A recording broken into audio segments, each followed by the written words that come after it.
In preparation for playing John Wick Hex, I rented John Wick Chapter 3 Parabellum. That was probably a mistake. Going directly from its artful action choreography to the distractingly janky animations of this simultaneous turn-based tactics game made it harder to enjoy what it does well.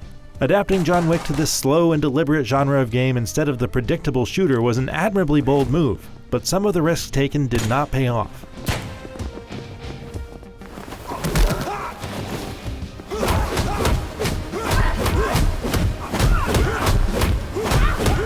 The flat, graphic novel look is a smart and stylish choice for a game like this, and each of the 7 chapters has a distinctive setting. That keeps them looking fresh even though they all play pretty much the same.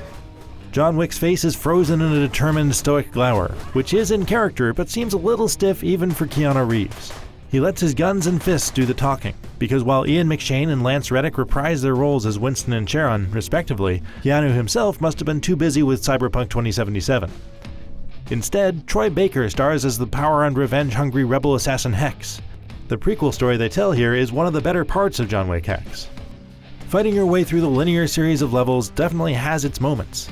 Time pauses whenever you complete an action or spot a new enemy, giving you all the time in the world to make what would normally be a split-second decision that only an action hero could pull off. In certain cases, it's a genuinely cool system. Using the timeline at the top of the screen that shows how long your next action will take relative to the actions of all visible enemies, you can almost always predict how a fight will go. Chaining together a series of gunshots, melee strikes, and evasions to flawlessly take down a group of 3 or 4 attackers feels great. For best results, finish off that last guy by hurling an empty gun at him. But those moments are the exception rather than the rule, and most of the time the absurdly glitchy animations make what should be a graceful ballet of gun fu look like a battle between stiff, broken action figures. We see this kind of glitch occasionally in just about every game, but in John Wick Hex it's almost constant.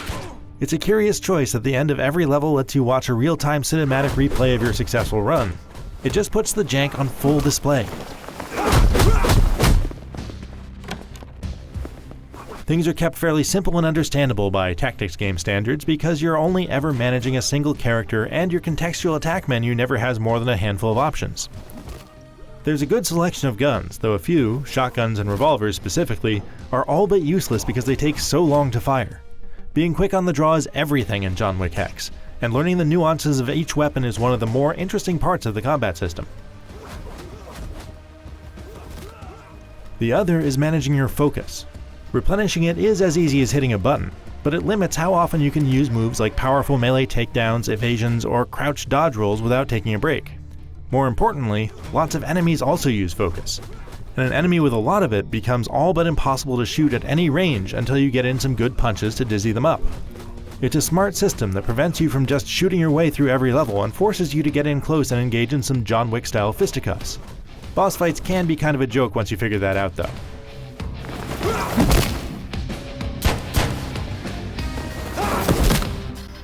Each chapter gives you some opportunity to customize things at the outset with an allowance of coins to spend on global modifiers and stashing extra weapons and bandages on each stage. In my experience though, it doesn't make a ton of sense to spend coins on anything but the more powerful global bonuses, which can reduce focus cost for dodging or increase your max health. You can spend to stash guns, but I was almost never left wanting for firearms because of the piles of them left by dead enemies. But because your health carries over within a chapter, I often ended up in a situation where I was low on health and out of bandages toward the end. That meant I was forced to either restart the whole multi-level chapter, or try again and again to execute a few of the later and more difficult levels basically flawlessly. Learning to tightly manage my health and restart instead of bandaging in early levels would have helped, but that's counterintuitive and makes the design idea of having persistent health feel misplaced.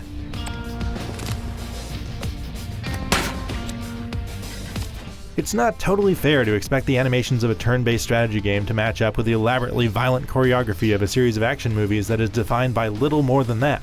But John Wick Hex doesn't even come close. It's hard to appreciate its handful of smart ideas when every slick series of moves you pull off by deftly managing a group of enemies' attack timelines is countered by a dozen other encounters that play out awkwardly due to animation glitches and a stingy persistent health system. John Wick Hex certainly does have its moments of tactical joy and tells a decent, simple story, but it's tough to get into when it's this unpolished. For more, check out the first minutes of gameplay, plus our review of John Wick Chapter 3, and for everything else, stick with IGN.